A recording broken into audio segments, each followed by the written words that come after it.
사랑하는 우리 캠코송교회 지체 여러분, 한 주간 평온하셨습니까?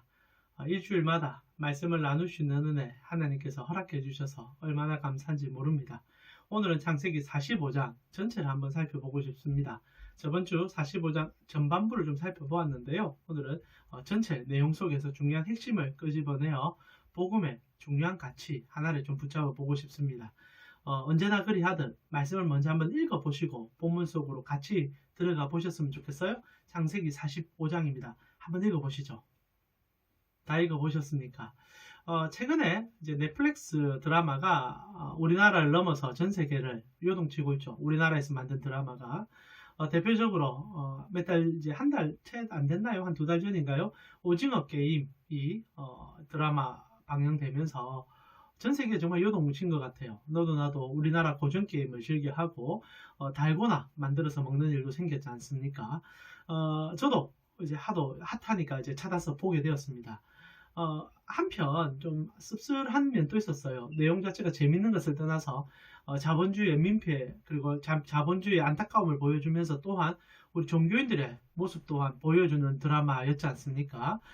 드라마를 보신 분도 계실 거고 안 보신 분도 계시겠지만 극 중에 이제 믿음의 자녀들이 좀 등장을 합니다. 그런데 왜곡된 모습들을 많이 보여주죠. 특별히 목사인지는 정확히 모르겠지만 마치 목사인 모습이 나오지만 편협된 기복주의에 빠져있는 한 목사를 통하여서 자기중심적인 신앙 그리고 자기만을 위한 편협된 모습이 어떤 건지를 그러면서 이제 비판하죠. 현대 기독교인들이 얼마나 하나님과 그리고 예수 그리스도께서 가르쳐 주신 그 사랑과는 다른 본질로 가고 있지 않는가.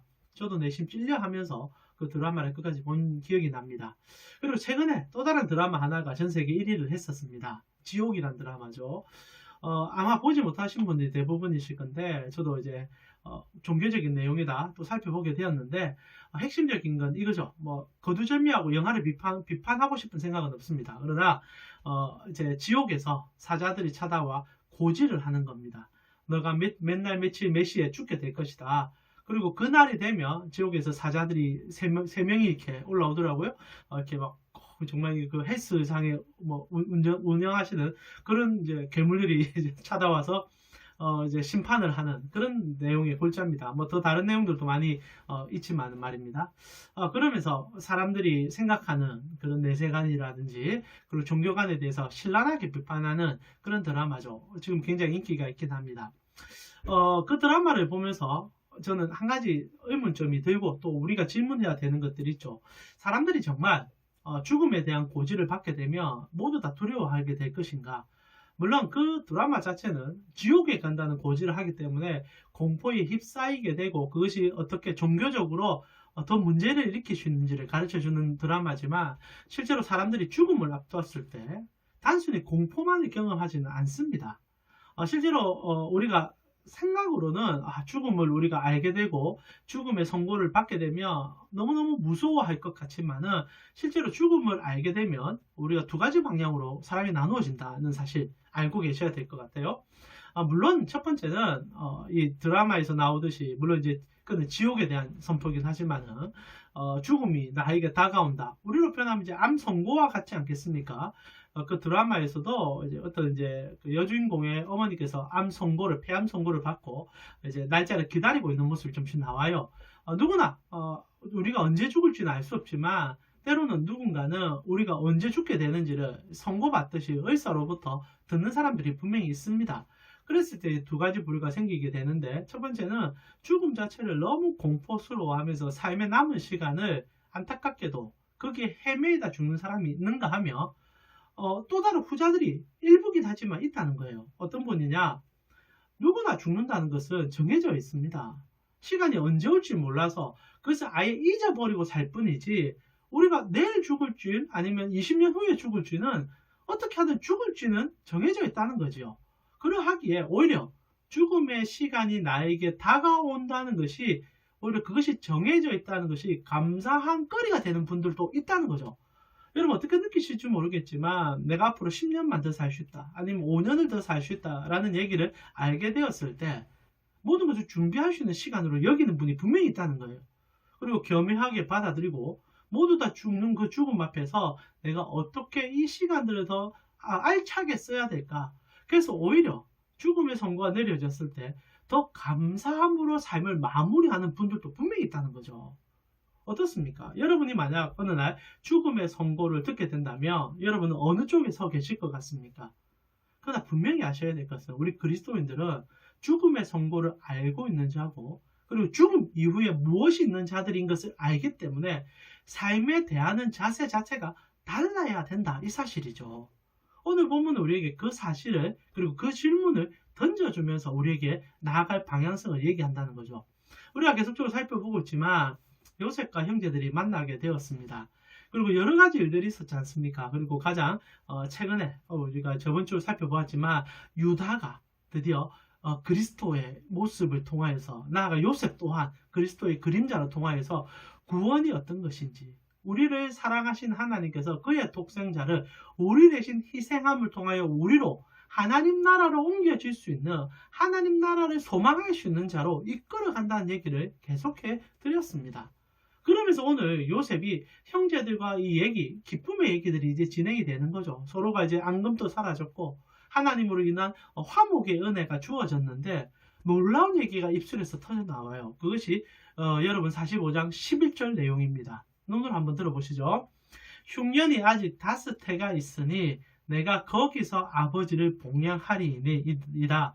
아버지와 아버지의 가족과 아버지께 속한 모든 사람에게 부족함이 없도록 하겠나이다 하더라 전하더라.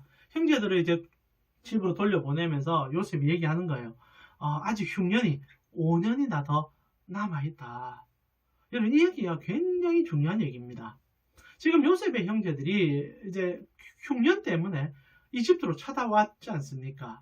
너무 살기 힘드니까 흉년의 1년을 버티지 못하여 먼저 찾아왔습니다. 그리고 요셉으로부터 많은 곡식을 챙겨받고 돌아갔죠. 그러나 그것도 결국 소진되어서 또다시 찾아온 겁니다. 그 엄청난 고통 속에서 이집트를 들어가서 혹시나 형제들이 포로로 잡히고 내가 죽을 줄도 모르고 스파이라는 그런 착각에 빠져서 얼마나 고통스러운 시간을 보내는 것도 알고 있으면서도 찾아갈 수밖에 없을 정도로 이 흉년은 그들에게 고통스러웠다는 거죠. 근데 오늘 요셉의 입술에서 터져 나온 얘기는 지금 흉년 2년 차입니다. 근데 앞으로 흉년이 5년이나 더 남아있습니다 라는 얘기를 하는 거죠. 무섭지 않습니까? 지금 2년의 흉년도 고통스러워서 견디지 못해서 이집트로 찾아가 정말 형을 볼모로 잡기도 하고 내가 대신 죽겠다라고 얘기도 하면서 그 모든 일들을 처리하면서까지도 곡식을 받으려고 찾아왔는데, 이 지독한 흉년이 앞으로 5년이나 더 지속된다는 것. 근데 이게 복이에요. 이게 은혜입니다. 요셉의 형제들이 요셉을 만나지 못했다면 앞으로 이 지옥 같은 삶이 5년 더 지속될 것을 몰랐을 것입니다. 어떻게 표현할까요? 우리가 인생을 살아가다 보면 물론 행복한 삶을 사는 사람들도 있고, 그리고 정말 멋지게 인생을 즐기는 사람도 분명히 있을 것입니다만은 대부분 다 인생을 살아가며 그냥 살아갑니다.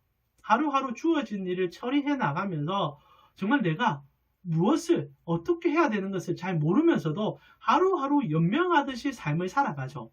그러다가 어느 날 갑자기 우리에게 죽음이 찾아옵니다. 너무나 무섭도록 죽음은 우리에게 급작스럽게 찾아오죠. 이 지금 설교를 지금 녹화하고 있는 오늘 전두환 씨가 죽었습니다. 여러분 뉴스를 접하셔서 다 아실 것 같아요. 황년 90세로 드디어 이런 표현 쓰면 좋진 않지만은 죽으셨습니다. 정말 안 죽을 것 같이 행동하셨던 분이에요. 그 나쁜 일들을 많이도 행하시면서도 그 가진 재산으로 떵떵거리면서 살면서 오히려 사람들을 비웃었던 사람인데 죽음의 무서운 칼날 앞에 피하지 못하고 결국 그도 돌아갔습니다.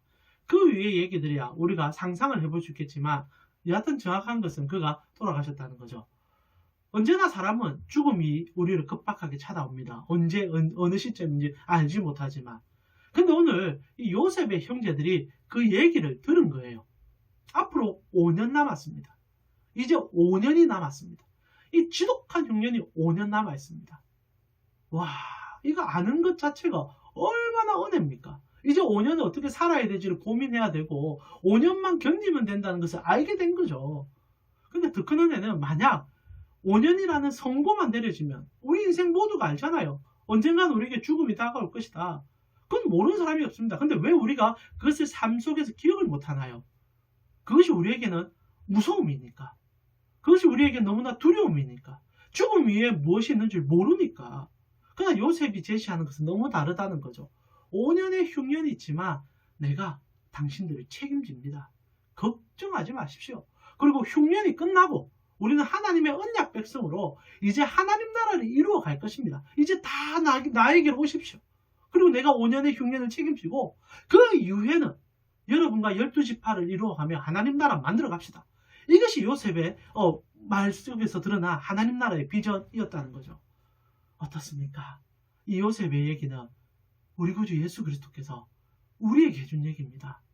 너희의 삶이 여기서 끝나는 것이 아니다. 내가 먼저 가서 준비할 테니 너희는 나를 믿고 나와 함께 영원한 나라 같이 들어가자. 그 기쁨이 너에게 줄 나의 가장 큰 선물이다. 요한복음 14장 1절에서 4절 얘기입니다. 제가 한번 읽어드릴게요. 너희는 마음에 근심하지 말라. 하나님을 믿으니 또 나를 믿으라. 내 아버지 집에 거할 곳이 많도다. 그렇지 않으면 너희에게 일렀으리라. 내가 너희를 위하여 거처를 예비하러 가노니 가서 너희를 위하여 거처를 예비하면 내가 다시 와서 너희를 내게로 영접하여 나 있는 곳에 너희도 있게 하리라. 내가 어디로 가든지 그 길을 너희가 알 것이다. 우리 주님께서 길이 되어주셔서 너희 인생이 여기서 끝나는 것이 아니라 이미 내가 죽어줌을 통하여 너희가 이 땅을 살아갈 때도 이 광야 같은 세상 속에서 나로 풍족함을 누릴 뿐 아니라 너희의 생이 끝나면 나를 통하여 예비된 그 하나님 나라로 가서 너희가 그곳에서 영원히 나와 함께 먹고 마시며 왕같은 제사장으로 살게 될 것이다. 축복의 메시지를 전달해 주었지 않습니까? 오늘 요셉이 형제들에게 엄청난 축복을 해준 거예요. 여러분의 인생이 어떻게 될지, 그리고 지금 이 광야 같은 세상에서 우리가 어떻게 살 수 있는지, 그리고 무엇을 위해서 달려가야 될지를 가르쳐주는 일이 일어났다는 거죠. 동일하게 예수 그리스도께서 우리에게 그 얘기를 해주셨지 않습니까? 사랑하는 우리 캔코 선교의 지체 여러분, 그래서 우리가 복음으로 사는 것 아닙니까? 우리는 죽음이 우리에게 끝이 아닌 새로운 시작인 것을 아는 유일한 자들입니다. 그리고 그것을 분명히 확신으로 그리스도를 통하여 들었던 자들입니다. 나아가 우리가 그러하기 때문에 이 땅에서 주님을 위해서 살아야 됨을 더욱더 기억하는 자들 아닙니까? 그래서 오늘 이 요셉이 강렬하게 전해주고 있는 이 천국 복음을 통하여 우리 사랑하는 캔코 지체들이 살아갈 두 가지 방편을 얘기해드리며 오늘 설교를 마무리하고 싶습니다. 첫 번째는요, 성도는 하나님 나라가 이미 와 있고 그리고 앞으로 올 것을 아는 자들 아닙니까? 요셉의 입을 통하여 형제들이 앞으로 5년 남았다는 것을 알았을 뿐 아니라 그 이유도 어떻게 준비해야 되는 것을 알았던 것처럼 우리 구주 예수 그리스도께서 우리 모두에게 지금 어떻게 하나님 나라의 은혜를 누릴 뿐 아니라 그 이유도 어떻게 누릴지를 가르쳐 주셨다는 거죠. 그렇기 때문에 우리는 소망의 근원을 가지고 하루하루 힘써 살아가야 되는 자들이라는 겁니다. 아는 자들은 아는 만큼 살게 되어 있어요. 목표가 있는 사람은 쓰러지지 않는 겁니다. 우리는 세상 끝이 어떤지, 그리고 우리 인생의 종말이 무엇인지, 그리고 우리가 무엇을 가지게 될지 아는 자들 아닙니까? 그러면 첫 번째, 힘있게 사셔야 돼요. 이미 이루신 하나님 나라를 경험하시고 앞으로 주어질 하나님 나라를 힘써 전진하십시오.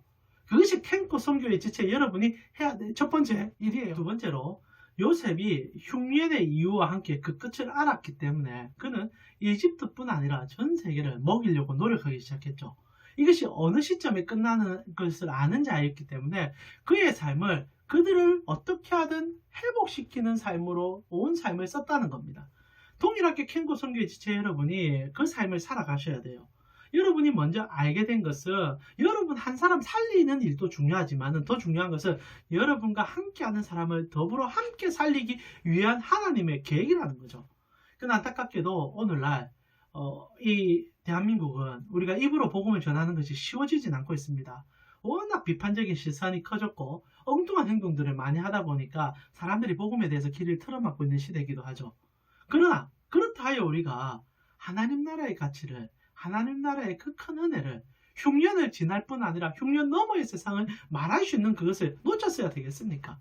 그래서 이제 우리가 캠코 선교의 지체 여러분이 해야 될 일들이 있죠. 여러분의 직장에서 진정 소금과 빛이 되어 주셔야 합니다. 여러분, 하나님 만나기 위해서 하나님 앞에 서는 훈련들을 하는 사람들 아닙니까? 그러면 그 노력이 정직과 경건과 깨끗함으로 드러나 여러분의 직장 동료들이 바라는 그 놀라움을 보여주시는 삶을 살아가셨으면 좋겠어요. 그래서 여러분, 강야 같은 세상 속에서 이 끝이 어딘지를 몰라 헤매는 자들에게 여러분이 그 끝을 아는 자의 모습을 보여줄 수만 있다면 여러분은 캔코에 하나님이 보내신 그 목적을 이루는 자들이 될 수 있다는 사실입니다. 요셉이 오늘 이 세상의 이루어짐을 깨닫고 나서 두 가지 삶을 보여줬듯 우리도 그 두 가지 삶을 살아가면서 캠코 안에서 소금과 빛의 사명을 먼저 아는 자로서 보여줄 수 있는 여러분이 되셨으면 좋겠어요. 여러분, 우리는 천국을 아는 자들입니다. 우리는 우리 주님의 희생을 알고 그 희생을 통하여 하나님 나라를 갈 수 있는 것을 알고 있는 자들입니다. 그 은혜로 살아가시되 그 은혜를 세상 속에 비출 수 있는 여러분 되기를 축원합니다. 다음 주에도 복음의 깊은 핵심을 통하여서 말씀을 다시 한번 볼 수 있는 귀한 시간 가져봅시다. 한 주간 승리하십시오.